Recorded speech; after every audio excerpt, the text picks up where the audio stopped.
grabar en la progress. Ok. Muy bien, bueno, vamos a compartir pantalla y empezamos. Vamos a hablar de un tema que nací en diferentes clases que quizás les haya dado Hugo, ¿sí?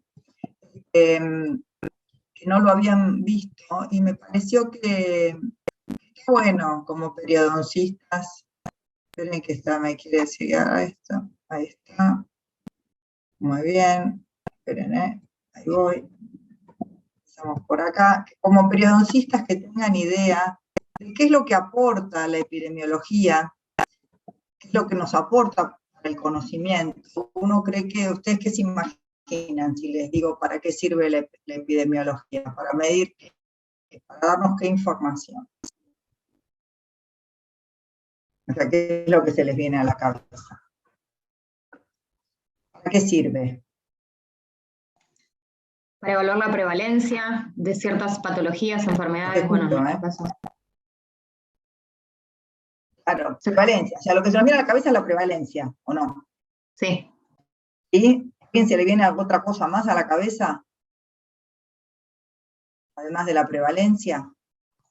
No, estableciendo la prevalencia, también la importancia de tratamiento en una población. Sí. Pero me parece que es todo medio lo mismo. Todo medio de lo mismo. Bueno, van a ver toda la información que nosotros decimos, o sea, lo que sabemos, surgió de estudios epidemiológicos. O sea, hay un montón de información que usamos cotidianamente en la clínica, que parece que la epidemiología es solamente hablar de prevalencia, y eso no se influiría en el tratamiento, digamos, ¿no? Es como que es un conocimiento que quizás es como que es solamente para implementar programas de salud pública, punto, ¿bien? Sin embargo, la epidemiología estudia más cosas que la prevalencia. Vamos a ver cuáles son. Y lo más importante que les quiero transmitir es que tenemos que ver lo que estamos midiendo. Ahora vamos a ver ahí. La epidemiología quiere decir epidemiología viene de epi, de demos, del griego, entre la población. ¿Bien? La distribución de una enfermedad, que es lo que dijimos recién, ¿no? La distribución de la enfermedad o un estado fisiológico, o sea, o la salud, la distribución de la enfermedad y la salud, en las poblaciones humanas. Y acá viene lo que nos falta, lo que uno prejuzga de que es la epidemiología, los factores que influyen en dicha distribución. O sea, no solamente estudia, ¿me escuchan bien ahí? Auriculares, ¿se escucha bien? Se escucha un poco cortado. ¿Se escucha bien? Un poco cortado, ¿no? Sí, ahí me pongo los auriculares. Porque los agarré y no me los había puesto. A ver si ahí me escucha mejor. ¿Se escucha Sí, mejor ahí? Sí, ¿no? Sí. Sí, bueno, buenísimo. Entonces, no solamente estudia la distribución, sino los factores que influyen en esa distribución. ¿Y cuáles son? Esto lo saben de lo que vimos en todos los seminarios, ¿no? ¿Cuáles son los métodos que usa la epidemiología para estudiar eso? O sea, para estudiar la distribución y los factores que influyen en la distribución. ¿Y cuáles serían los factores que influyen en la distribución? Los factores de riesgo, o sea, lo que conocemos como factores de riesgo, ¿no? Factores, indicadores o determinantes de riesgo para una determinada enfermedad, ¿no? ¿Que se acuerdan que era un factor de riesgo? ¿Quién se acuerda que era un factor de riesgo?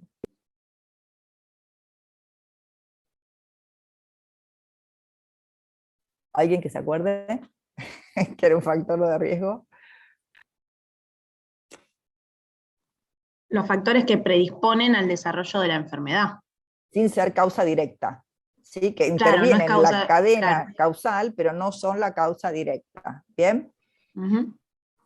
La distribución, entonces, la vamos a estudiar con estudios descriptivos, o sea, estudios observacionales, ¿sí? En general, son transversales, miden la prevalencia de una enfermedad, pueden medir la incidencia, que es la aparición de casos nuevos en un determinado tiempo, ¿sí? Pero no van a relacionar con los factores que puedan estar en la cadena de la causa de la enfermedad. O sea, no van a estudiar factores de riesgo. En general los estudios combinan las dos cosas, estudian la prevalencia. Es raro encontrar un estudio que solo estudie la prevalencia. en general va a estudiar la prevalencia y también va a hacer algo que tenga correlación. Va a estudiar la prevalencia y va a estudiar si es más prevalente en hombres o mujeres, si es más prevalente en cierta edad o en otra edad, o nivel socioeconómico más alto o más bajo, nivel educacional más alto o más bajo. Y estos son los estudios analíticos, ¿bien? Que van a correlacionar, ¿sí? Van a correlacionar la prevalencia con los factores, indicadores o determinantes de riesgo. Dentro de los factores, o sea, ven que acá dice varias palabras, ¿no? Dice factor, indicador, determinante, ¿sí? En general se habla de determinantes cuando los factores de riesgo no son modificables, como la edad, sexo, estado socioeconómico, nivel de educación, ¿sí? Y los modificables, que serían los de comportamiento o del ambiente, como el hábito de fumar, ¿sí? Y hablamos qué diferencia hay entre factor e indicador, y eso es como medio sutil, muchas veces se usan como medio sinónimos, en general se usa factor de riesgo para hablar de todo esto, sin aclarar tanto si es modificable, no modificable, etc. Pero la diferencia está en cómo fue el estudio que lo encontró como factor de riesgo, como indicador de riesgo. Por ejemplo, en los estudios, cuando son estudios longitudinales, se habla de, podemos decir, que ese factor ya es un indicador, o sea, ya tiene un mayor aval científico para decir que influye en la cadena causal de la enfermedad, digamos, ¿no? En cambio, cuando solamente fue estudiado en estudios transversales, cuando se encontró una correlación en estudios transversales, hablamos de factor de riesgo. Indicador de riesgo cuando ya está estudiado en estudios longitudinales. ¿Bien? Entonces, dentro de la enfermedad periodontal, ¿cuál es para ustedes un indicador de riesgo? Que está estudiado en estudios longitudinales y que tiene un amplia aval de que influye en la, como causa, como que influyen en la multifactoriedad de la enfermedad, ¿sí? O que te predispone a la enfermedad. Tenemos dos, que son los que están en la clasificación. La diabetes y el fumador. La diabetes y el fumador, ¿sí? Son los que más aval científico tienen y por lo tanto son considerados indicadores de riesgo. Y son modificables en realidad. Bien, serían indicadores de riesgo. Bien, muy bien. Y después tenemos también la epidemiología, usa estudios de intervención. En la intervención va a probar programas de salud, ¿sí? Va a evaluar medidas preventivas. Entonces, si nosotros entendemos ese tipo de estudios, que son los que nos van a dar la información, que ustedes los conocen por lo que vimos en los seminarios, dentro de los estudios observacionales que se usan para evaluar la prevalencia y además cuando se correlacionan factores, va a evaluar también los factores de riesgo. Acuérdense que tienen los estudios transversales, que es la epidemiología descriptiva, y los estudios de correlación o longitudinales, y que es la epidemiología analítica. ¿Se acuerdan los estudios de corte, prospectivos, donde yo tomo un grupo, por ejemplo, que fuma y otro grupo que no fuma, y los evalúo en el tiempo y veo si desarrollan o no, si la enfermedad se agrava o no se agrava, ¿sí? O un grupo con anticonceptivos orales y otro grupo no, ¿se acuerdan? Y que los sigo en el tiempo para adelante. Esos eran los estudios prospectivos de corte, y los estudios de caso y control, ¿se acuerdan que eran los estudios retrospectivos, donde yo parto de una población, un grupo que tiene la enfermedad y otro grupo que no tiene la enfermedad, y me fijo si el factor de riesgo vino actuando en el tiempo? ¿Se acuerdan cómo era eso? ¿Se lo acuerdan? ¿Sí? Bien. Entonces, uno puede hablar de epidemiología analítica cuando la información proviene de estudios de corte o estudios de caso y control, y de epidemiología descriptiva cuando viene solo de estudios transversales. ¿Sí?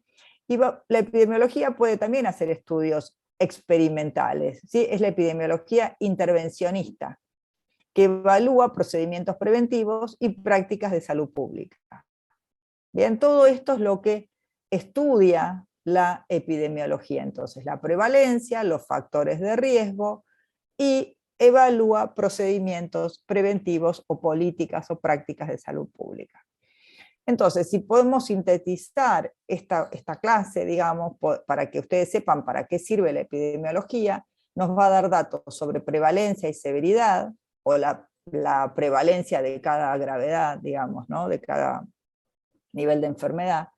Va a dilucidar cuestiones sobre la etiología, los factores y determinantes de riesgo, y los factores pronósticos también, porque un factor puede actuar en la etiología y en la progresión de la enfermedad, o tal vez actúa en la etiología y después no actúa en la progresión de la enfermedad, o puede actuar en la progresión de la enfermedad y no actuar en la etiología. ¿Me siguen?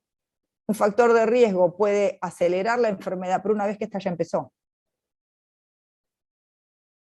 ¿Sí? No será factor que influye en el comienzo de la enfermedad, sino que una vez que está instalada, después actuar haciéndolo progresar, es más rápido a esa enfermedad. Como el trauma, como la lesión traumática, que una vez que está instalada la periodontitis puede acelerar la velocidad de la pérdida ósea, pero no va a ser causal de no va a iniciar con más probablemente una periodontitis que un paciente que no tenga lesión traumática.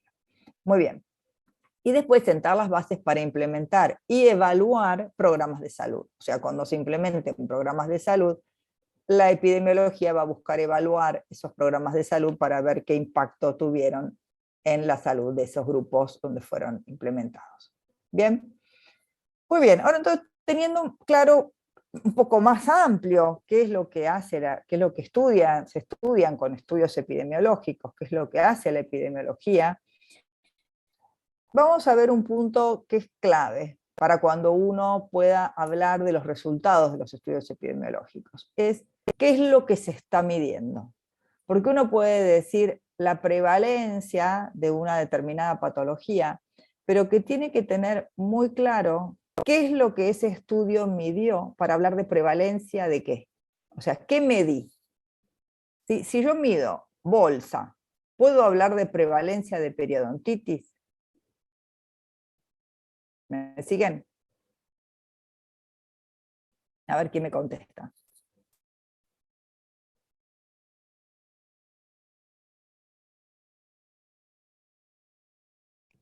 Medios mudos todos, yo no se ¿Todos escucho mudos o no nada. están? ¿Vos me escuchás, Hugo?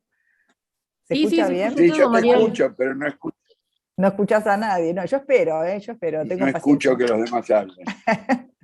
Yo tengo paciencia. Si yo mido bolsa, por ejemplo, ¿puedo hablar de Ok. prevalencia de periodontitis? Hago la pregunta otra vez. Si no, contéstame vos, Hugo. No, Y no, No, puedo hablar de prevalencia de bolsas. claro. ¿Sí? ¿No es cierto? Estamos lentos, Mariel. Tan lento, sí. Sábado a la mañana hay un delay. Pero bueno, yo los voy a esperar, Bien, entonces, este es el punto. El que contesta se gana el viaje, ¿A dónde? un viaje de fin Al de Mar del año. Plata. Claro.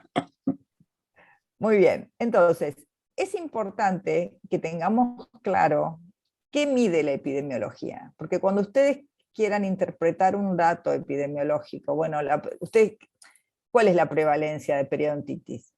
¿Qué me pueden decir? ¿Saben cuál es la prevalencia de periodontitis en el mundo? Les gusta en el mundo. En la Argentina, no sé, ahora vamos a ver que no sabemos muy bien. O sea, ¿qué me pueden decir? Bueno, quizás tomen datos de la OMS, quizás tomen datos de Estados Unidos, quizás tomen datos de otro lado, pero cuando tomen datos de algún lado, hay que ver qué midieron. O sea, ¿están midiendo realmente periodontitis o están midiendo otra cosa? ¿Bien? Entonces, el primer punto también es ver que la prevalencia también va a depender de cómo estoy midiendo. Si yo mido de una manera, tal vez me da una prevalencia. Si yo mido de otra manera, tal vez me da otra prevalencia. Entonces, la única manera de comparar países o comparar estudios de grupos poblacionales diferentes es que yo entienda bien qué es lo que estamos midiendo. Entonces vamos a ver que para poder definir que esta persona está metida en esta casilla y no en esta casilla, tengo que volver al punto de la clasificación de las enfermedades periodontitis que aprendimos cuando vimos esto, que es la famosa frase de la definición de caso. La definición de caso es lo que me va a ubicar a una patología o a un sujeto con esa patología en un lugar o en otro lugar. Y a veces la definición de caso, acuérdense que es diferente de la definición clínica, que habla de la etiología, de las características, ¿no? La definición de caso te dice, bueno, yo digo que es gingivitis si tiene tal, tal, tal y tal cosa. Digo que es periodontitis si tiene tal, tal, tal y tal cosa, ¿bien? Eso es lo que es muy útil para la epidemiología y es muy útil también para el diagnóstico en la clínica.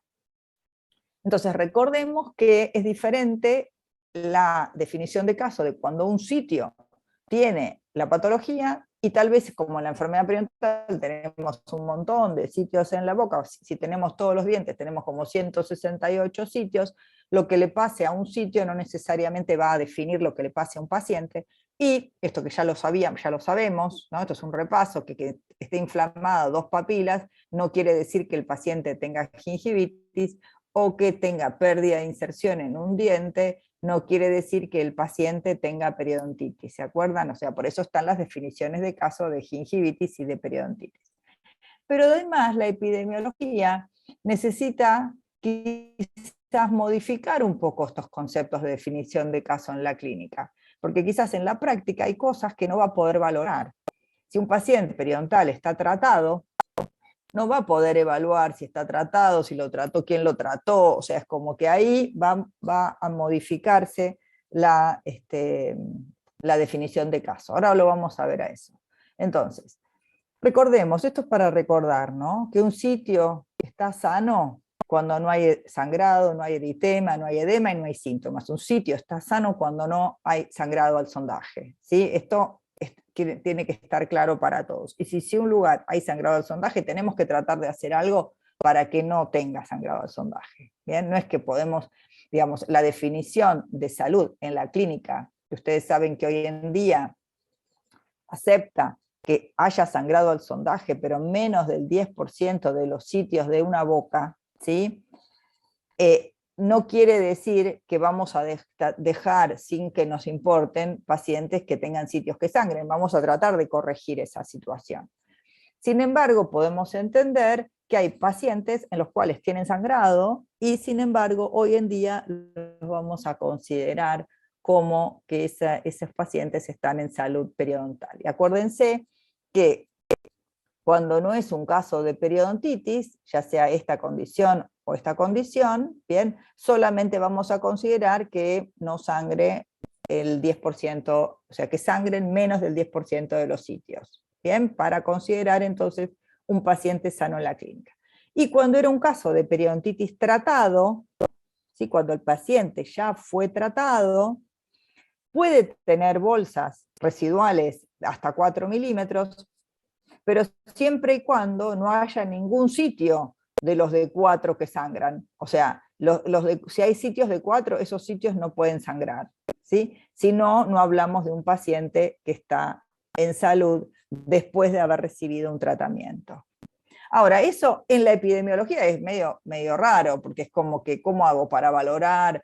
Es como muy complejo de medir. Entonces, en los estudios epidemiológicos vamos a hablar de que el paciente con periodontitis ya tratada, podríamos decir, para considerarlo sano, puede tener sangrado en menos del 10% de los sitios, pero no tiene que tener ninguna bolsa mayor a 3 milímetros. ¿Y qué pasa en un gingivitis? Como para ver la definición de caso en gingivitis. Obviamente que es gingivitis en un sitio, bueno, cuando hay inflamación gingival, sangrado del sondaje, pero no hay pérdida de inserción. En cambio, en la definición de caso de un paciente con gingivitis, ¿se acuerdan que era que sangraba el 10% o más de los sitios? ¿Sí? Cuando no son casos de periodontitis, no nos importa la bolsa, ¿sí? No nos importa cuánto mide la bolsa. Solamente si yo ya definí que no es un caso de periodontitis, me fijo el porcentaje de sitios que sangran y en función de eso defino si es sano o es gingivitis. En cambio, cuando es un caso de periodontitis tratado, para hablar de inflamación gingival en un paciente ya tratado, la bolsa tiene que medir 3 milímetros o menos, o sea, no puedo tener bolsas, si tengo más del 10% de sitios que sangran, no puedo tener bolsas de 4 milímetros, si no ya digo que es un caso de periodontitis inestable, o sea, que no está solamente con inflamación gingival. Ahora, ¿qué pasa? Estos casos en la epidemiología siempre son periodontitis. O sea, un caso que tenga pérdidas de inserción y que sangre 10% o más de los sitios, siempre va a ser un caso de periodontitis. La epidemiología no te mide. El caso que tiene hasta 3 milímetros, hasta 4 milímetros, o sea, todo paciente que tiene pérdidas de inserción detectables proximales, o sea, que se define como un caso de periodontitis, en epidemiología va a ser, si tiene más del 10% de sitios que le sangran, va a ser considerado un caso de periodontitis. Y tenemos datos, hay datos para ver qué porcentaje, cómo cambiarían estos porcentajes. Fíjense, salud gingival en epidemiología. Hasta el 2017 hablábamos de salud cuando no había sangrado en ningún sitio. O sea, te sangraba un sitio y ya decíamos que el paciente no estaba sano. En cambio, desde el 2017, si sangran menos del 10% de los sitios, pero todavía estos datos no están apareciendo un montón de trabajos que están reanalizando los datos previos con la nueva definición de caso. Entonces, antes decíamos que qué porcentaje está sano. ¿Ustedes saben qué porcentaje de la población estaba considerada en salud, más o menos? ¿Que no le sangraba ningún sitio?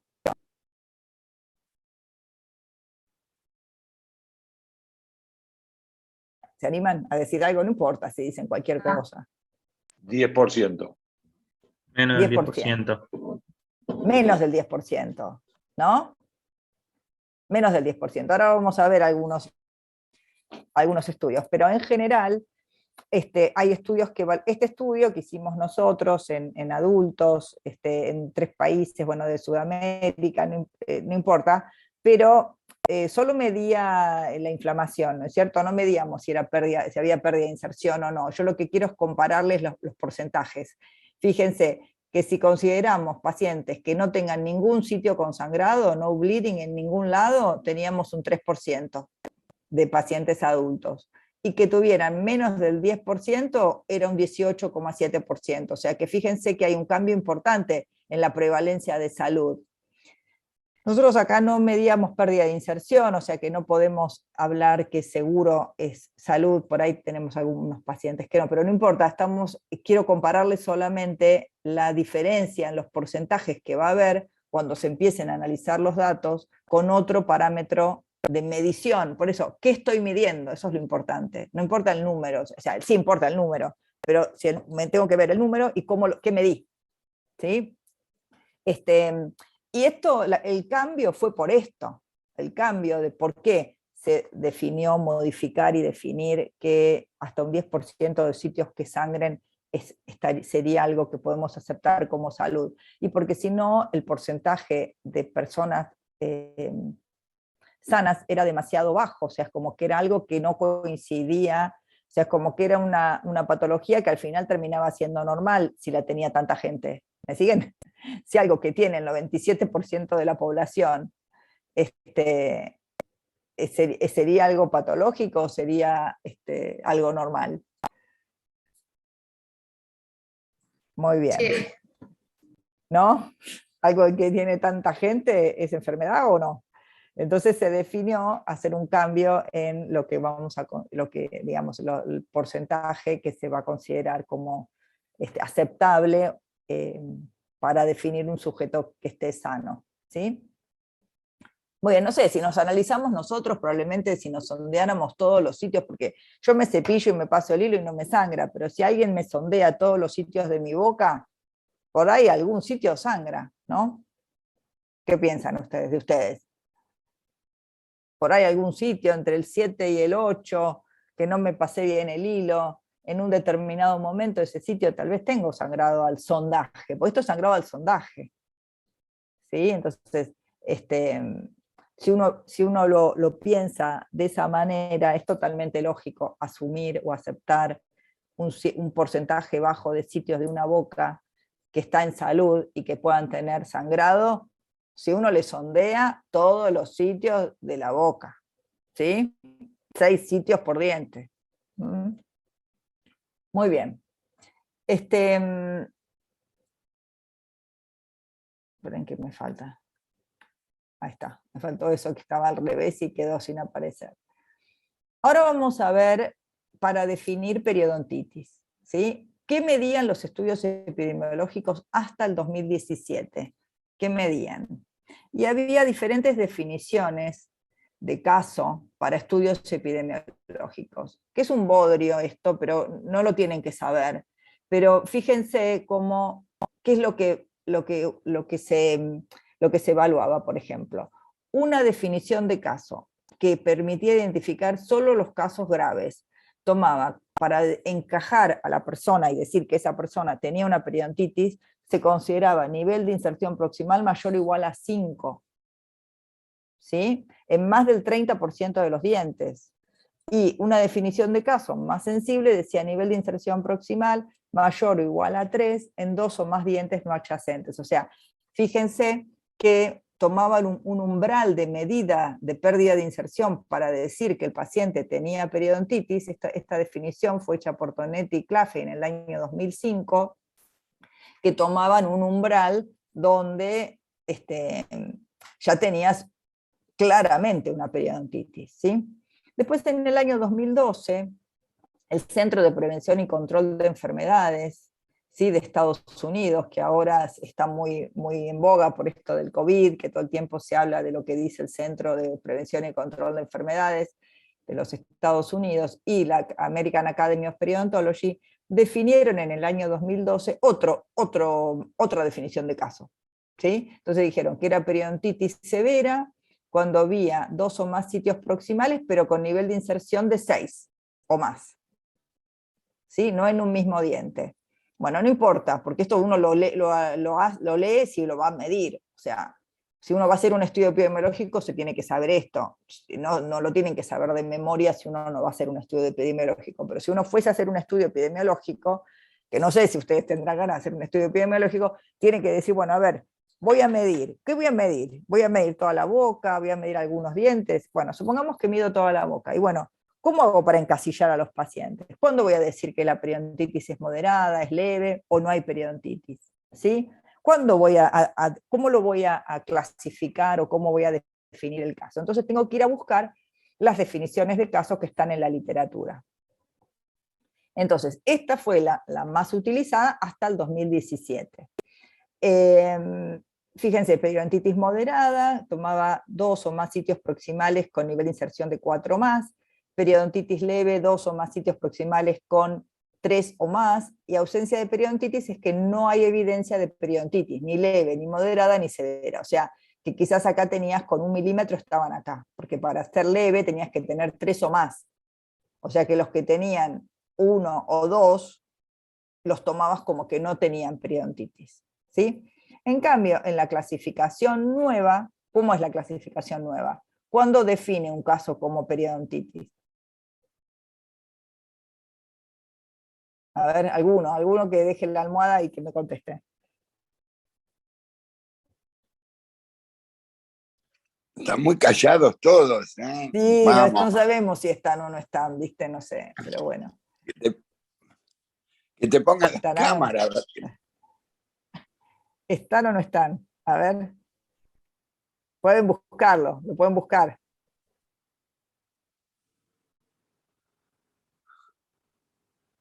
¿Cuándo se define un caso como periodontitis?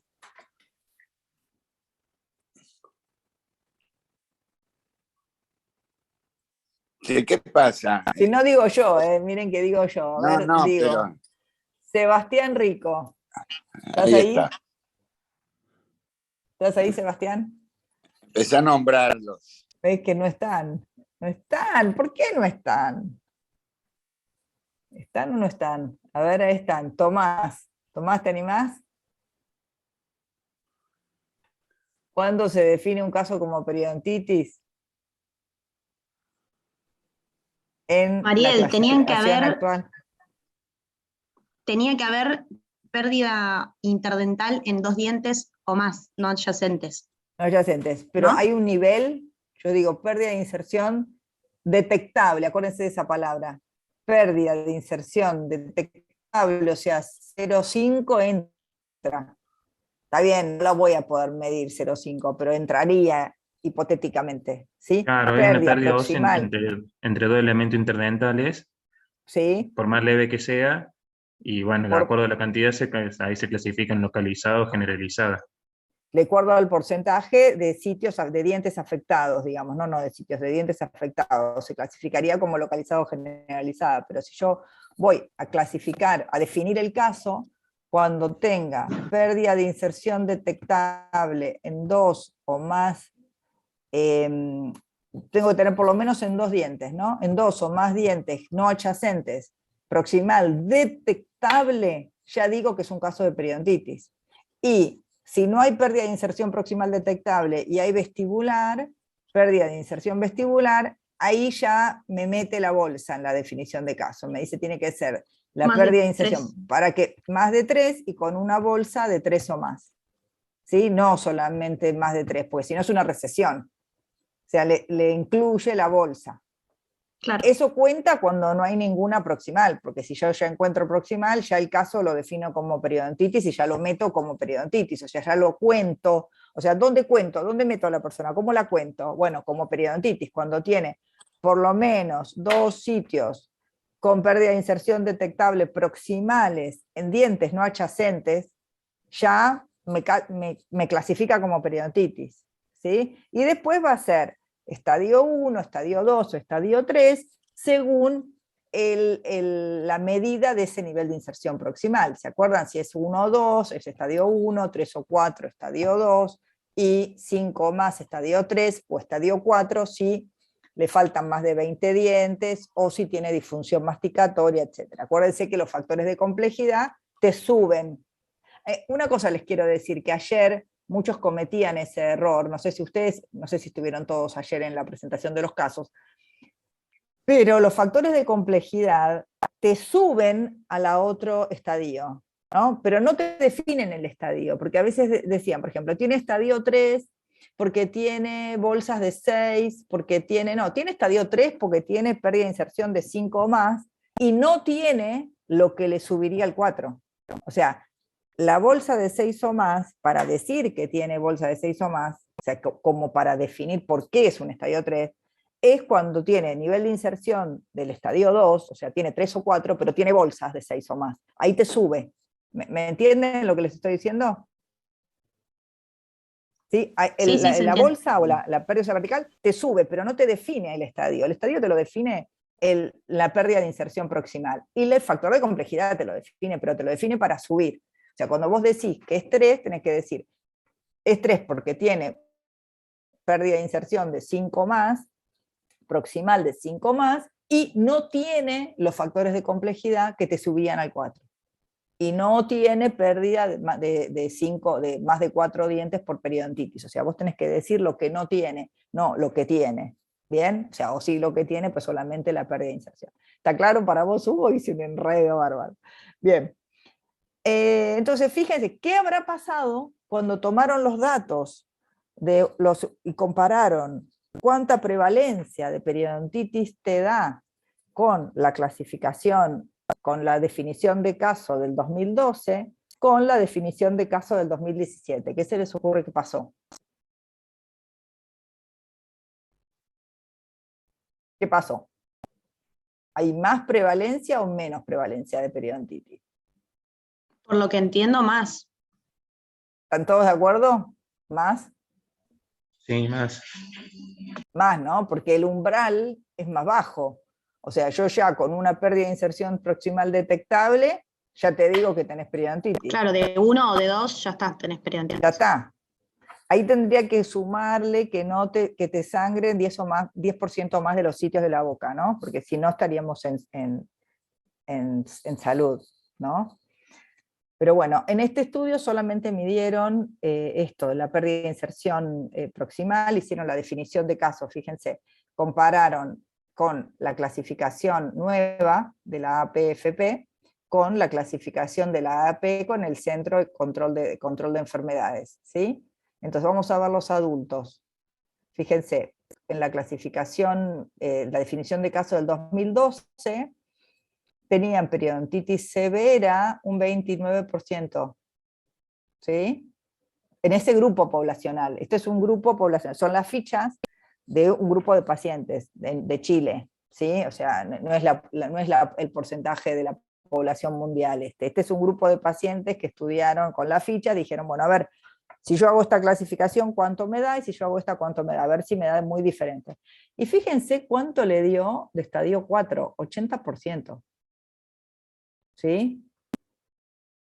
Y estadio 3 le dio 12%, estadio sanos creo que no tenían ninguno, no sé, muy poquitos. Bien, y acá teníamos sanos un 11%, y periodontitis leve un 1,4%, bueno, no importan los valores exactos porque es una población X, que no nos interesa en última instancia, una población acotada, pero lo que nos interesa es ver la diferencia según cómo mido del dato que obtengo. ¿Sí? Entonces yo cuando analice cualquier dato epidemiológico tengo que ir a ver qué están midiendo, si no voy a estar diciendo cualquier cosa. Entonces yo voy a decir que tienen estadio 4, bueno, ¿y por qué tantos con estadio 4? Porque para que sea estadio 4, si te faltan menos de 20, si tenés menos de 20 dientes, ya pasaste a estadio 4, y no importa por qué los perdiste. Eso es algo de la clasificación medio extraño. Entonces, por eso les da, que evidentemente es una población que tiene pocos dientes. Hay muchas personas que tienen menos de 20 dientes. Hay un 80% de los pacientes que tienen estadio 4. Ahora, más allá de esto, tiene que tener como una vuelta, me parece a mí. O sea, a mí me parece que en la clasificación nueva dijeron, vamos a usar para estudios epidemiológicos lo mismo que se usa en la clínica. ¿Sí? Eso fue el planteo. A diferencia de la gingivitis, donde no es lo mismo que se usa en la clínica, porque la gingivitis en un paciente tratado no existe en el estudio epidemiológico. ¿Bien? En cambio, en estudios epidemiológicos de periodontitis dijeron, usemos la misma clasificación de la clínica. Y no sé qué va a pasar con eso. No sé qué va a pasar. ¿Vos qué pensás, Hugo? ¿Estás ahí o ya te fuiste? Porque la prevalencia que les da, la prevalencia que nos da, o tal vez sí, tal vez es verdad, o sea, qué sé yo, por ahí porque uno está como que a uno le parece que tanta diferencia de lo conocido, pero tal vez la verdad es esta. La verdad es que hay un 80% de personas que tendrían, que necesitan una rehabilitación compleja, o sea, necesitan un tratamiento multidisciplinar, por lo menos en esta población. Entonces, la definición de periodontitis varía, la definición de caso, esto es una obviedad lo que estoy diciendo, te modifica los números. Entonces, con la definición de caso actual de periodontitis, vamos a detectar más personas que tengan la patología. O vamos a encasillarlas como con periodontitis a más cantidad de personas. ¿Y qué datos tenemos hoy en día? Entonces, para evaluar los datos que hay hoy en día de prevalencia, tenemos que analizar prevalencia de qué. ¿Qué midieron? Entonces, hay muchos estudios que usaron el índice periodontal comunitario, que ustedes lo conocen, ¿sí? Pero ¿qué mide el índice periodontal comunitario? Mide bolsa.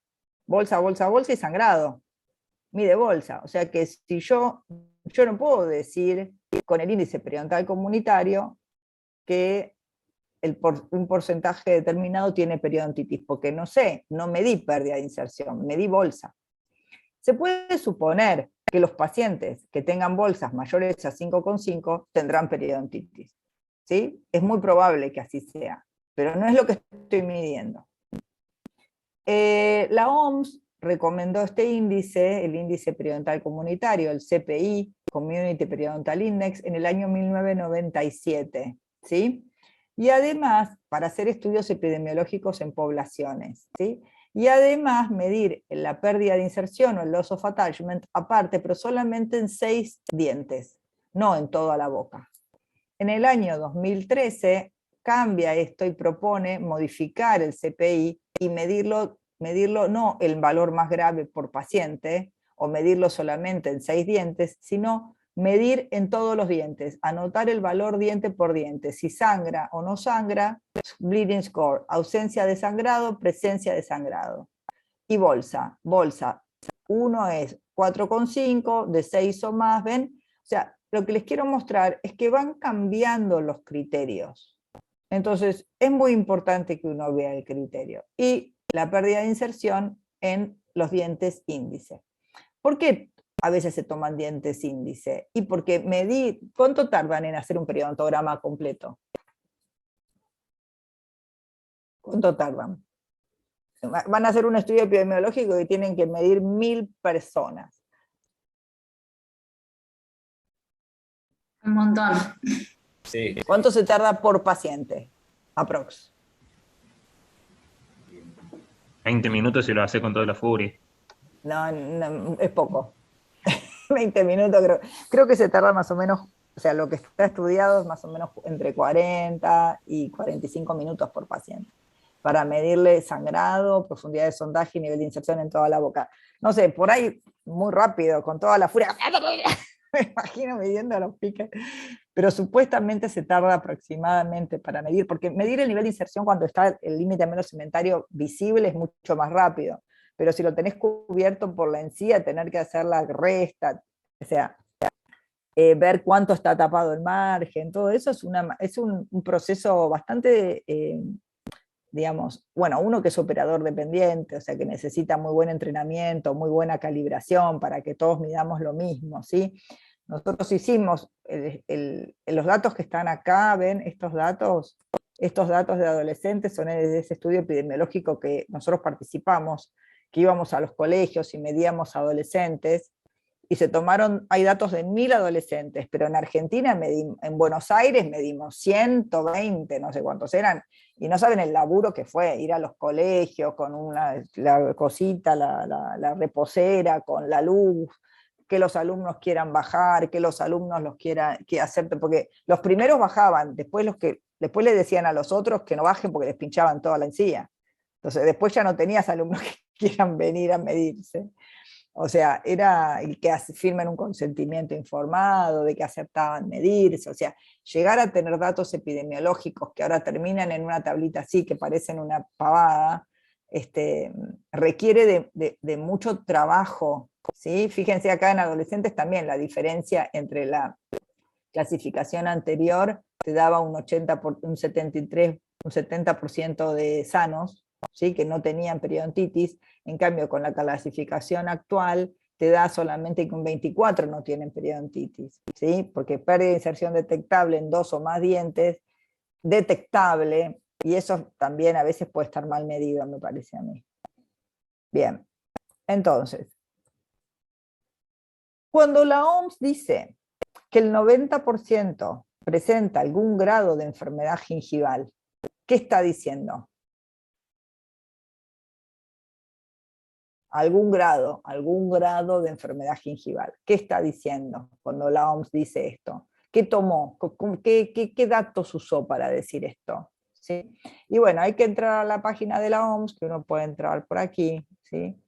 Si ustedes quieren. Y lo que toma son datos de todos los países, donde tienen muchos de esos países proveen datos donde usaron el CPI-TN, ¿sí? El CPI o el estudio periodontal comunitario, donde van a considerar al grado 4 como periodontitis, ¿sí? Bueno, no me conecta a la página, no importa, la vamos a cerrar, no importa. Bien. Fíjense, el porcentaje. Ahora, lo que a mí me gusta es el dato que yo puedo tener como más claro, que es ver los sanos. O sea, no tengo tanta seguridad de que estos que están acá, que tengan por lo menos un sitio con 4, o sea, bolsa de 6 o más, que estos de acá tengan periodontitis, ¿ven? Estos celestes de acá arriba. Estos son diferentes poblaciones, ¿ven? Donde se compara con el uso del índice periodontal comunitario, ¿bien? Pero puedo ver los que no tienen enfermedad. Eso porque el índice periodontal comunitario, bueno, si lo hice en 6 sitios por diente, no, pero si yo medí todas las bolsas, ¿sí? Porque saben cómo es, ¿no? Yo tengo que medir todo y del sextante anoto solamente el valor mayor. Entonces, pero si no hubo ningún sitio con bolsa de más de 3, ¿sí? Y no hubo ningún sitio que sangró, yo medí toda la boca y sé que no sangró nada. ¿Bien? Por más que registré el valor peor de cada sextante. Entonces, sé los que no tienen enfermedad. Entonces, fíjense, los porcentajes de los que no tienen enfermedad, ¿sí? O sea, yo esto sí lo puedo analizar, porque este dato, bueno, va a estar correcto considerando que no tienen, porque acá no me mide qué porcentaje de sitios les sangraba. Esto es con el criterio antiguo, ¿sí? No bleeding es no bleeding en ningún lado, ¿sí? Entonces, no tenían sangrado, fíjense cuántos, entre un 3 y un 18%, según las diferentes poblaciones, ¿sí? Según la fuerza que hizo el operador, ¿bien? Pero aproximadamente uno a veces puede inferir datos que serían como más válidos para definir o explicar la prevalencia. Bien, ahora, si yo con esto voy a decir que entre un 20 y un 5% tenían periodontitis, no puedo decir eso, porque lo que están midiendo es bolsa de 6 o más. No puedo decir con esta información qué porcentaje tenía periodontitis. Y en adolescentes, estos valores son un poquito diferentes, ¿sí? Fíjense que tengo de porcentaje que no tienen sangrado, tengo más, ¿ven? Tengo más. Y sumado a esto, sumado a ver qué medí, y como ven que cada país le da distinto, ¿y por qué puede ser que cada país le da distinto? Que Francia tiene más porcentaje de sanos. Por las medidas Por la comunitarias. prevención, por lo que invierten Por la en prevención, claro, por la prevención, por el grupo información. social que tomó, porque si cuando hicimos el estudio en adolescentes, hubiésemos tomado solamente escuelas privadas, nosotros vimos que las escuelas públicas tenían más enfermedad que las escuelas privadas. Entonces, también va a depender de qué De la representatividad. información con la que cuentan. Claro, también, o sea, por un lado las medidas preventivas, o sea, uno después tiene que empezar cuando uno quiere hacer un estudio epidemiológico que represente un país, tiene que tomar un grupito de cada grupo que sepas que tiene un factor que puede influir. Tengo que tomar población urbana, población rural, población con más educación, población con menos educación. Que estén representados en esa muestra, en la proporción que están representados en la población. O sea, varones y mujeres. Se sabe que los varones tienen más enfermedad que las mujeres. Entonces, ¿cuántos varones y mujeres hay estudiando? Nosotros cuando hicimos el estudio hicimos ese análisis. O sea, ¿cuántos alumnos en la secundaria hay en la relación hombre-mujer? Y bueno, había un 50% más o menos parejo. Entonces, bueno, tomamos 50 y 50. Parejo, porque si yo tomo todos varones, bueno, me va a dar cualquier cosa. O sea, el estudio tiene que estar bien hecho, obviamente, pero uno cuando lee tiene que analizar eso para poder interpretar los datos que está recibiendo. Y nosotros en ese estudio epidemiológico nacional, que ustedes ya leyeron, que habrán escuchado 1000 veces, pudimos ver que el 14,3% de los sujetos adultos evaluados tenían bolsas profundas. El 14% tenían bolsas profundas. No pudimos ver que el 14% tenía periodontitis. Yo a veces escucho que dicen, no, el 14% tenía periodontitis. Y no sé, qué sé yo lo que tenía.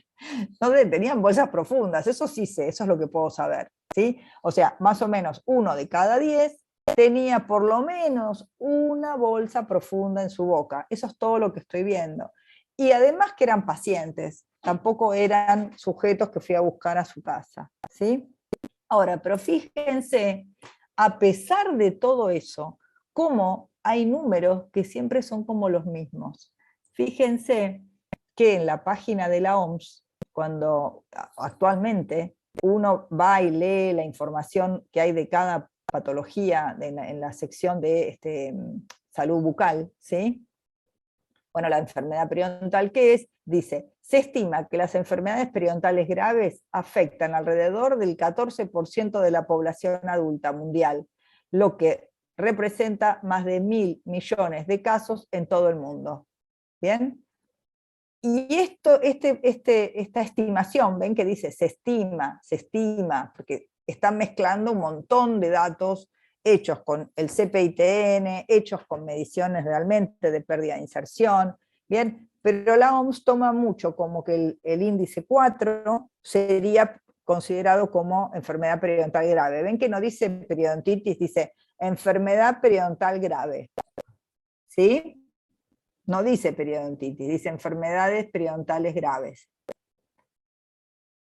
Ahora, ¿tenemos algún dato posta? O sea, alguien que midió realmente periodontitis y no el CPITN.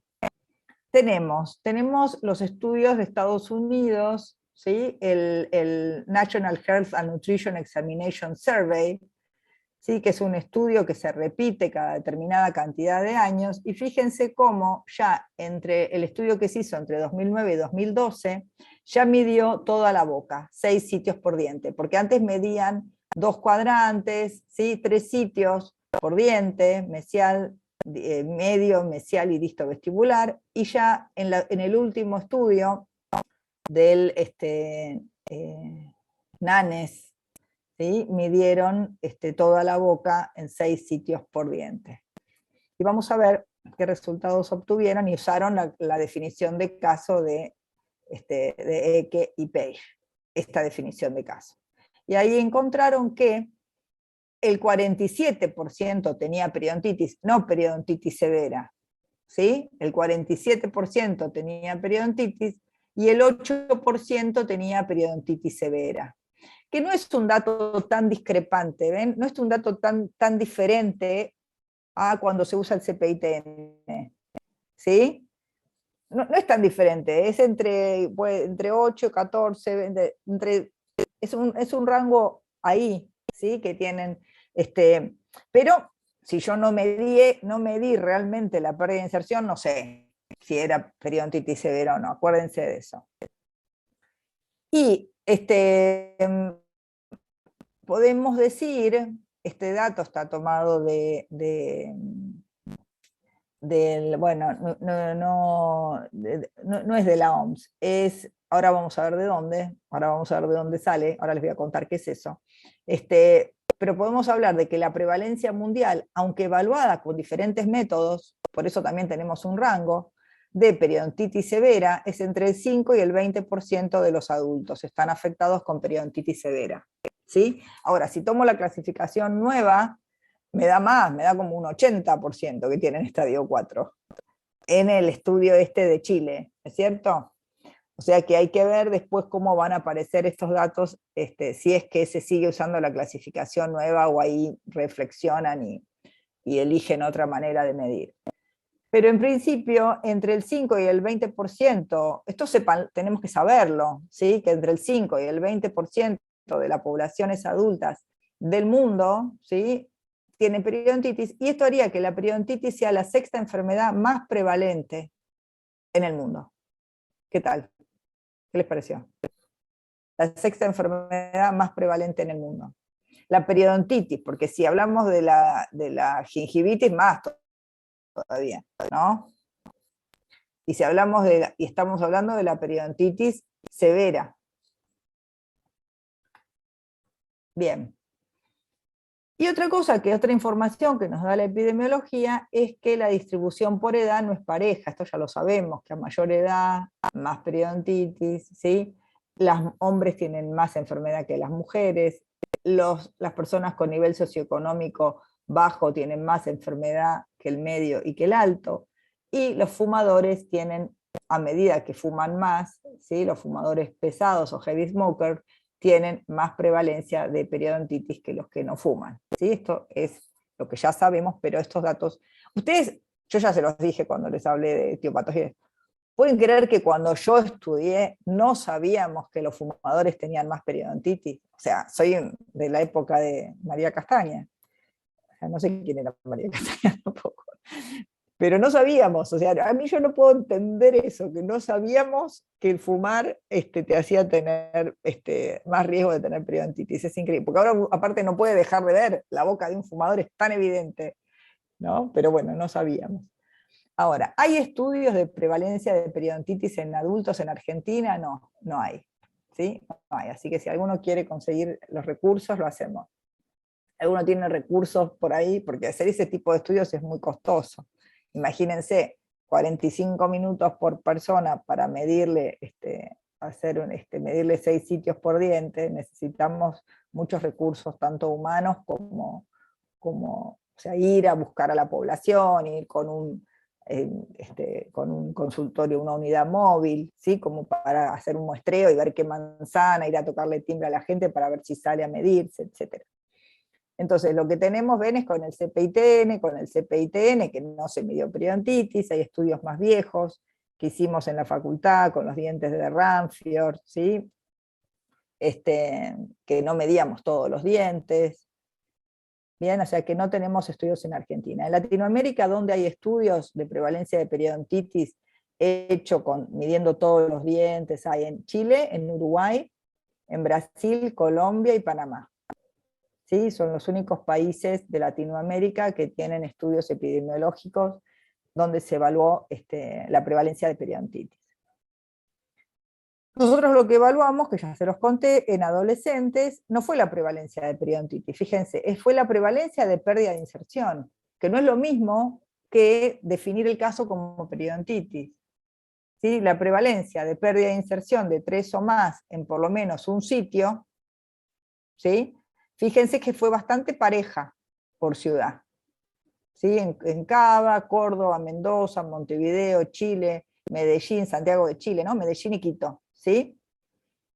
Fue bastante pareja, o sea que está bastante bien medido, no es que a alguno le dio una cosa muy diferente, pero había pérdida de inserción de por lo menos un sitio, pero esto no es la definición de caso, tengo que tener, para definir qué es periodontitis, tengo que ver que tenga por lo menos 2 sitios en dientes no adyacentes con pérdida de inserción detectable, o sea, yo acá no estoy midiendo prevalencia de periodontitis, estoy midiendo prevalencia de pérdida de inserción, que no es lo mismo prevalencia de periodontitis.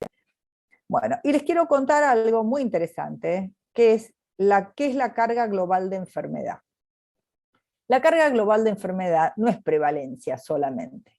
La carga global de enfermedad va a estimar la prevalencia de una enfermedad, pero le va a agregar, por algún tipo de fórmula que no sé cómo se hace, el daño relativo que causa. Y va a determinar un dato que es la discapacidad ajustada según los años de vida que tiene la persona. Por ejemplo, si uno analiza las diferentes enfermedades, se vio que la mortalidad infantil bajó, la mortalidad materna bajó, pero que aumentaron la cantidad de personas jóvenes que por ahí tienen enfermedades de hipertensión. O sea, la gente vive más años, pero tiene quizás en los últimos años una peor calidad de vida porque tiene más discapacidad por todas las enfermedades que va empezando a incorporar, ¿sí? Entonces, el análisis de la carga global de enfermedad es mucho más amplio que estimar solamente la prevalencia. Y fíjense qué interesante, el estudio de carga global de enfermedad es un programa integral de investigación que evalúa, bueno, prevalencia, incidencia, mortalidad, discapacidad que producen las principales enfermedades, lesiones y factores de riesgo. Es un proyecto colaborativo donde trabajan 1.800 investigadores de 127 países. Es realizado por el Instituto de Métricas y Evaluación de Salud de la Universidad de Washington y está financiada por la Fundación Bill y Melinda Gates. ¿Sí?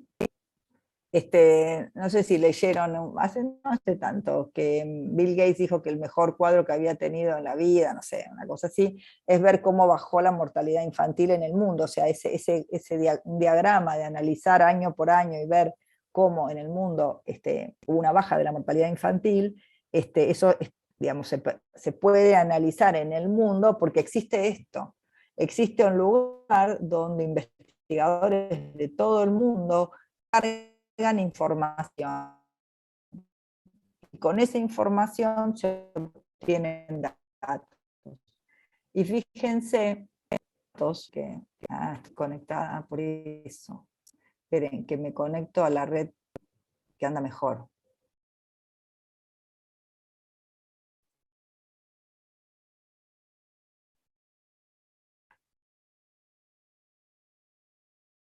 Mejor.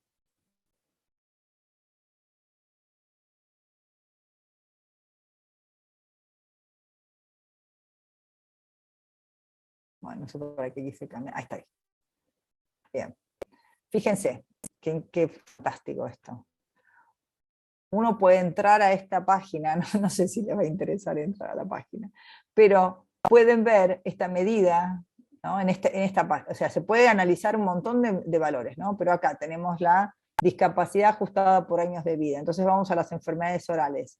Producen una discapacidad ajustada por años de vida de 0,91%, ¿no? Sin embargo, el infarto produce una discapacidad ajustada por años de vida del 5%, ¿sí? Bueno, acá tenemos todas las enfermedades y se puede analizar este dato, que es la discapacidad en relación a los años de vida. Entonces, si nosotros queremos explorar la prevalencia, ¿sí? Podemos entrar ahí a explorar, a ver qué datos tenemos de carga global de enfermedad, ¿sí? Explorar, usamos Advanced Settings, vamos a medir no discapacidad por años de vida, vamos a evaluar prevalencia, ¿ven? Prevalencia, incidencia, mortalidad, ¿sí? Probabilidad de muerte, ¿sí? Todos estos datos podemos encontrar acá. Prevalencia, pero ¿prevalencia de qué? Prevalencia, años, edad, casos totales, acá. Vamos a prevalencia de qué? Causa. Prevalencia de qué? De mortalidad, de cáncer, enfermedades cardiovasculares, problemas digestivos, ¿ven? ¿Me pasé de enfermedades periodontales o no me pasé? Periodontal disease debería decir, creo yo. Esperen, sí, me pasé. Oral disease, a ver cómo dice. Ya lo vengo a dar. Oral disease, oral disorders, caries, periodontal disease. Vamos a ver qué dice.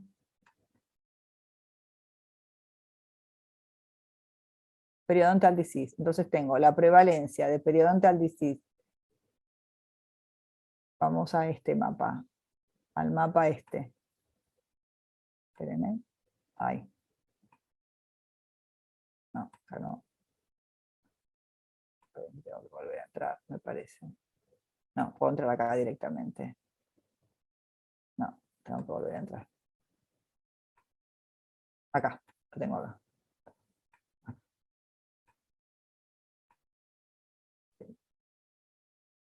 Vamos al mapa general, a este mapa, ¿sí?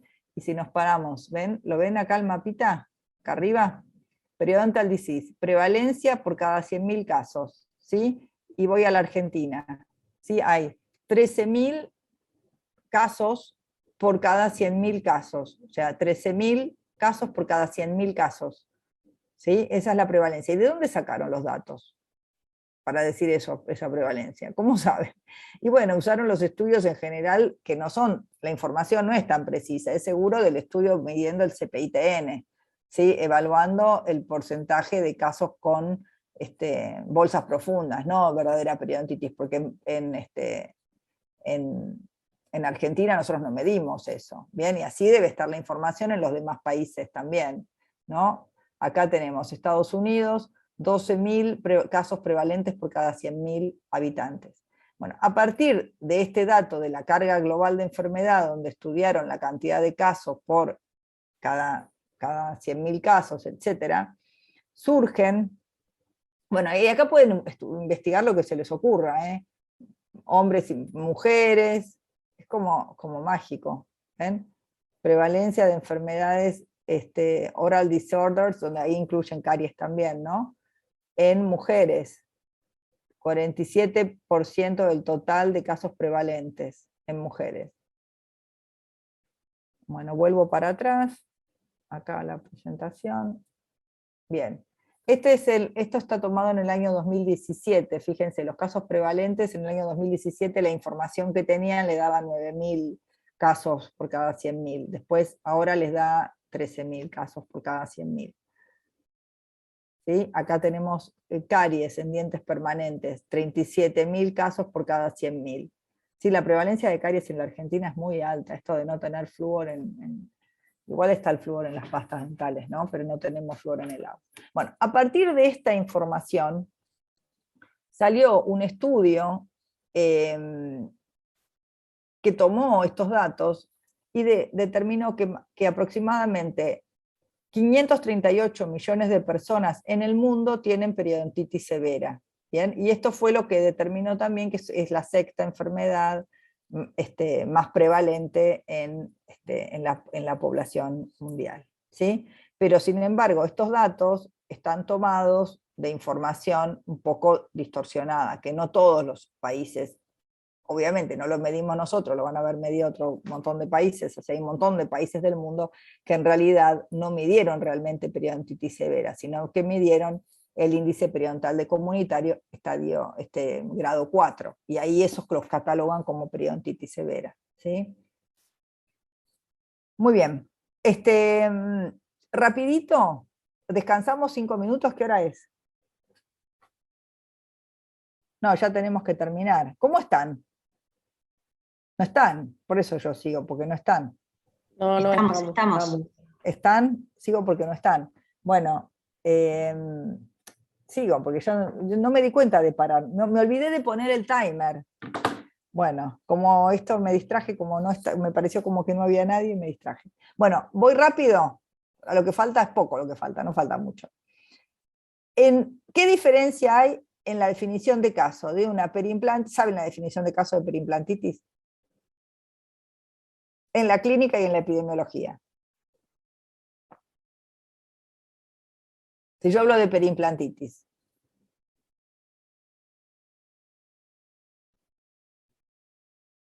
Primera cosa, en la perimplantitis no clasifica al paciente. En la periodontitis yo estoy clasificando a un sujeto, no al diente. La perimplantitis yo tengo que decir, hay tantos implantes con perimplantitis en el mundo. Porque no es que un paciente tiene, puedo decir, bueno, que voy a definir un paciente que tiene implantes con perimplantitis cuando tiene por lo menos 2 implantes con perimplantitis, qué sé yo, no sé, pero ahí ya es medio raro eso. ¿Sí? Y por eso es lo mismo, la prevalencia de qué, prevalencia de mucositis, perimplantitis, tengo que ver prevalencia de qué. Acuérdense, esto se los recuerdo nada más, que en un implante, yo definir que haya una profundidad de sondaje salud, ¿sí? No se puede porque es muy variable, depende del largo del intermediario, o sea que no es posible definir un rango de profundidad de sondaje compatible con salud, ¿sí? Y tampoco es posible definir exactamente la relación del margen óseo, porque hay un remodelado óseo muchas veces según cómo fue colocado el implante, o según si el implante es de 2 cuerpos o de un cuerpo, que hace que si yo no tengo las medidas anteriores, o sea, si yo no tengo la radiografía, una vez que coloqué la prótesis y no comparo, o sea, no tengo la posibilidad de comparar a un año de carga, o sea, ¿cuál sería la basal? Los datos a un año de carga, ahí es cuando tengo la basal, ¿sí? A partir de esa basal, si yo perdí hueso, puedo decir que tengo una perimplantitis. Si yo no tengo los datos basales, ¿cuándo digo que tengo perimplantitis? ¿Sí? ¿En qué momento digo que tengo perimplantitis? Esto no lo vamos a ver ahora porque ya lo vieron cuando vieron perimplantitis, pero quiero que vean que para definir perimplantitis, ¿sí? O mucositis, fíjense que en mucositis la profundidad de sondaje es variable, ¿sí? Puede estar presente, puede haber profundidad de sondaje, ¿sí? Pero mientras no sangre, si no sangra, está sano, aunque haya profundidad de sondaje variable, ¿sí?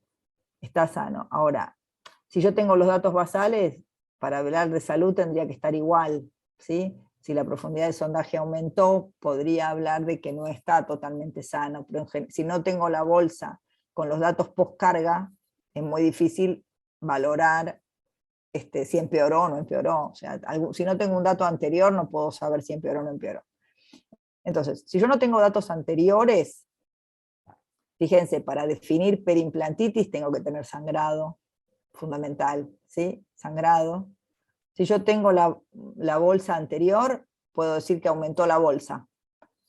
No importa que mida 6 o más, tiene que haber aumentado.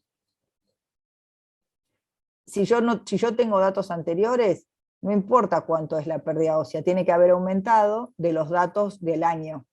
Si aumentó, ya puedo decir que es perimplantitis. Si no tengo datos previos, sin datos basales, para definir perimplantitis tengo que tener pérdida ósea evaluada en la radiografía, o sea que si ustedes van a hacer un estudio epidemiológico de periimplantitis, tienen que planificar que tienen que tomar radiografía. Si no, no pueden definir el caso. Pérdida ósea en la radiografía de 3 milímetros o más. Si yo tengo radiografías de un año antes, solamente con aumentar ya puedo definir que es periimplantitis. Si yo no tengo ninguna radiografía, tengo que tomar un umbral determinado. Y en estudios epidemiológicos, este caso me gusta mostrar siempre porque miren la bolsa que tiene. Tiene 5 y sangra, ¿no? ¿No es cierto? Y parece una periimplantitis, pero no tiene periimplantitis porque no perdió nada de hueso. ¿Sí? Tiene una mucositis. Para definir el caso de periimplantitis tengo que tener una radiografía. Pues, salvo que sea muy evidente y vea todas las espinas expuestas del implante, ¿no es cierto? Entonces, en la epidemiología, en ausencia de estudios previos, ¿sí?, tengo que tener pérdidas óseas de 3 milímetros o más y sangrado, no le importa la bolsa para los estudios epidemiológicos.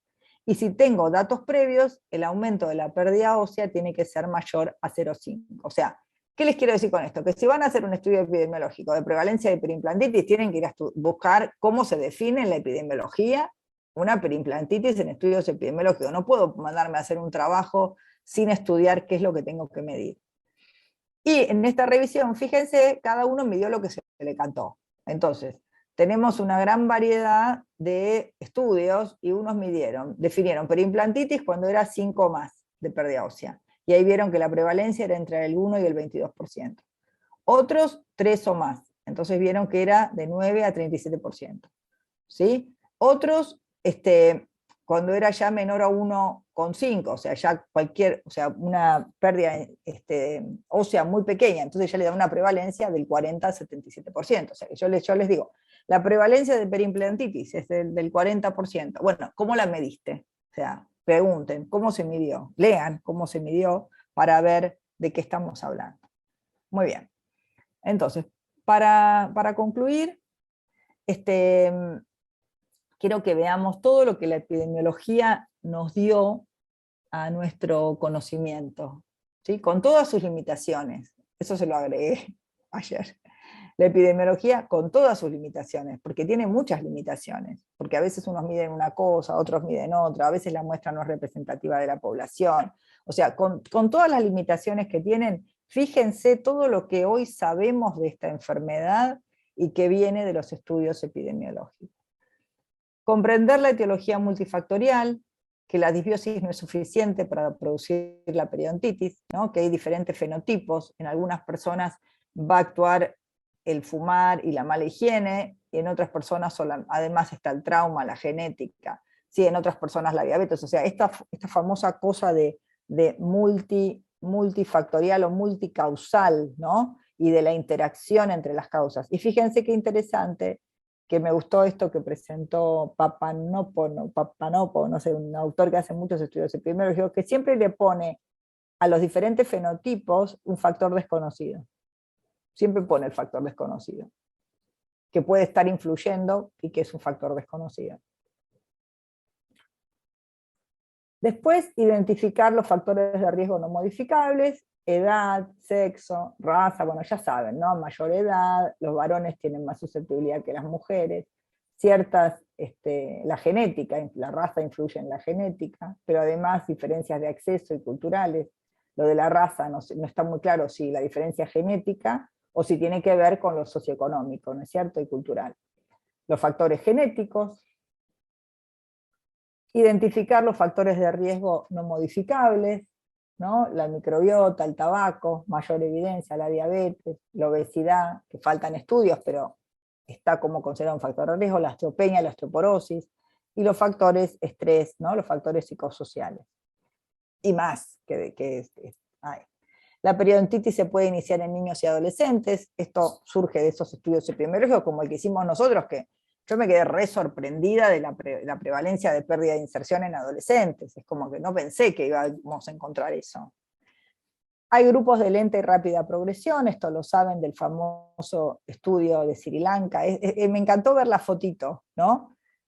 Más allá de que fueron a Sri Lanka y volvieron, ¿se acuerdan, no? Volvieron los midieron en los años, en todos estos años, ¿ven? 71, 73, 77, ¿sí?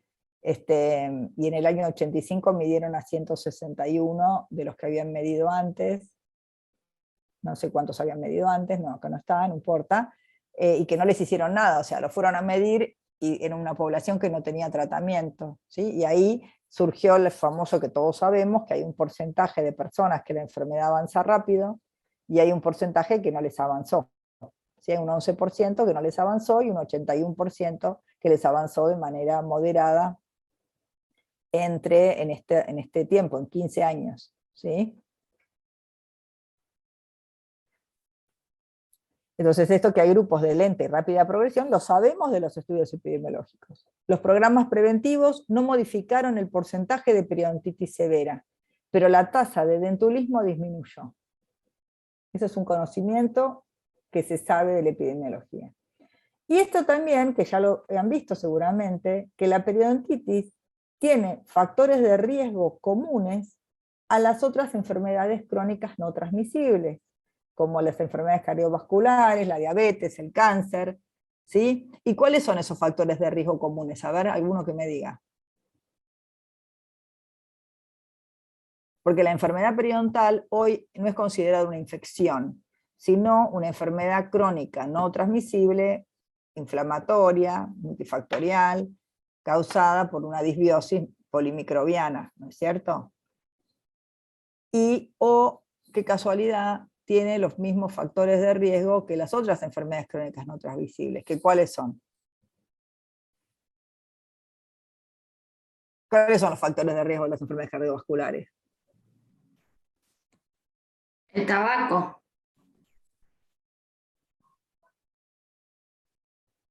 No los se cortó, ¿eh? Claro, el fumar. El tabaco. El tabaco, el estrés, ¿qué más? El alcohol. El alcohol. ¿No? Y Diabetes. fíjense, Se da más en hombres la que en mujeres obesidad, también. claro, se da más en hombres. O sea que ojo al piojo. El O sea, sedentarismo. ojo, que la mayoría de los factores de riesgo son comunes, por eso es muy importante, o sea, trabajar con los médicos. O sea, si bajamos el tabaquismo, vamos a bajar la periodontitis severa. ¿Sí? Si bajamos la obesidad, probablemente también, si bajamos el estrés, o sea, si modificamos los factores, los determinantes sociales, socioeconómicos, o sea, si podemos actuar sobre los factores socioeconómicos, vamos a modificar todas las enfermedades crónicas no transmisibles. ¿No? Esta cosa de que, de alguna manera, tienen muchos factores de riesgo común, y que, ven acá dice este trabajo, The Global Burden of Periodontal Disease. Cuando uno lee The Global Burden, es esto que les mostré, esta información que está en esa página, donde están esos 1800 colaboradores, personas, investigadores que cargan la información, y que analizan no solamente la prevalencia, sino la discapacidad en relación a los años de vida. Esto es lo que se habla cuando uno lee Global Burden of Disease, es eso. Sí, dice towards integration, hacia una integración con otras enfermedades crónicas, o sea, la prevención y el control, integrando con la prevención de todas las enfermedades crónicas no transmisibles. ¿Sí? Que se pueden prevenir actuando siempre más o menos sobre lo mismo. ¿Sí? Yo siempre insisto con que en el estilo de vida saludable, que ya logramos que una entidad que se llama la Asociación Argentina de Estilo de Vida Saludable nos va a invitar a la SAP a ir a dar una charla en un congreso que van a tener, porque debería agregarse la higiene bucal como parte del estilo de vida saludable. O sea, está tomar cerveza con amigos, hacer yoga, bueno, está correr, ¿no? No tomar alcohol, todo esto en el estilo de vida saludable, y no está controlar la salud bucal. Pero bueno, eso es un trabajo que ya va a llegar, van a ver, ya va a estar en el diagrama de estilo de vida saludable. Y después el otro punto es que la enfermedad periodontal es una enfermedad, un problema de salud pública. ¿Y por qué es un problema de salud pública? porque para ser un problema de salud pública, una enfermedad, no cualquier enfermedad es un problema de salud pública. O sea, para que una enfermedad sea un problema de salud pública, tiene que ser altamente prevalente, ocasionar daños evidentes en las personas, tener un alto costo de tratamiento, y esto es importantísimo, ser susceptible de ser prevenida.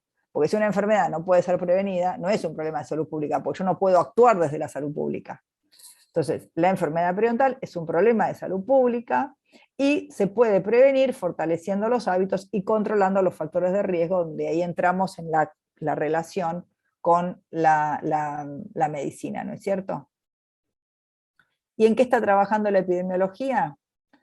Es ir identificando factores de riesgo para iniciar la enfermedad o para que progrese la enfermedad, definición de caso universal en periodontitis y periimplantitis para poder comparar, o sea, si todos midiéramos lo mismo, podríamos comparar las poblaciones, y conocer los determinantes de la periodontitis grave antes de que ésta se instale, que en última instancia es la principal en la causa de la pérdida de los dientes, ¿no es cierto? ¿Bien? Bueno, y para terminar, les quiero recordar, por si no se acuerdan, que como estudiantes de posgrado tienen la cuota de la SAP, les sale la mitad, ¿sí? de lo que pagarían durante un año. Entonces, si quieren acercarse a la SAP, aprovechen antes de terminar la carrera y se pueden anotar, porque yo creo que el principal beneficio como especialistas que nos da ser socios de la SAP es por un lado esto, el servicio de la biblioteca, que todos los meses te mandan los índices de las revistas de impacto, ¿no? El Journal of Periodontology, el Periodontal, Clinical Periodontology, el Periodontology 2000, ¿sí? Y el Clinical Advances in Periodontics, y entonces te mandan los índices, y vos podés leer el índice, si te da un trabajo te interesa, lo pedís, y te lo mandan.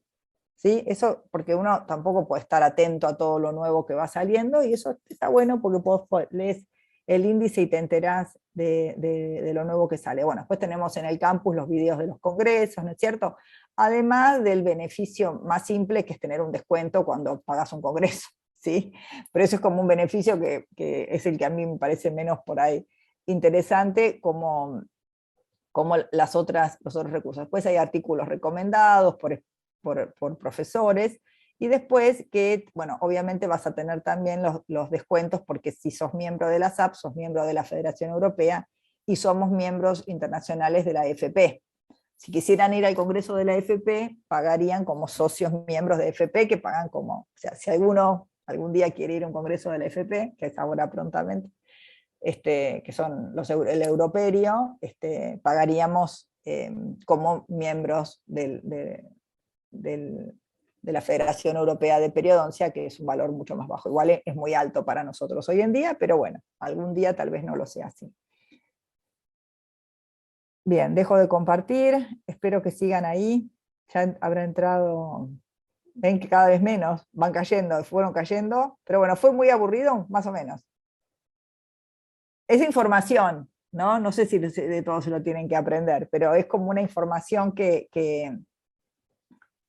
creo que es útil que uno como especialista tenga claro la prevalencia de la enfermedad y de lo que vamos a tratar, ¿no es cierto?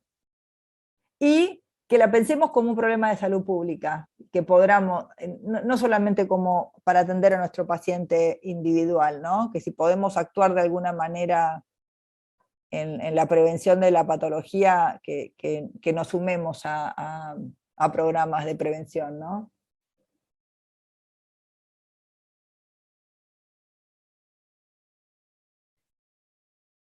Bien, ¿tienen alguna pregunta? Voy a ver qué me dice Diego, porque ustedes ahora pueden ir a descansar y volver a las 11, ¿no? Sí. ¿Vuelven a las 11? Bueno, que yo espero que entre Diego. Ahí entró Diego. Que entre Diego, lo hago hospedador, ustedes salgan y vuelven con Diego. Y les pido perdón que me olvidé hacerles un break en el medio. Bueno, Mariel, nos vemos. Me colgué. Gracias, chao. Chao. Gracias. Chao. Bien.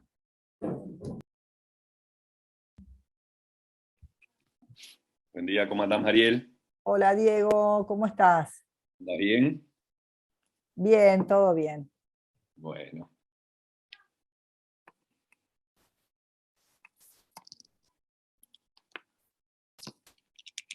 Bueno, ahora van a volver a entrar a las 11, pero yo te dejo ya de anfitrión y me paso al otro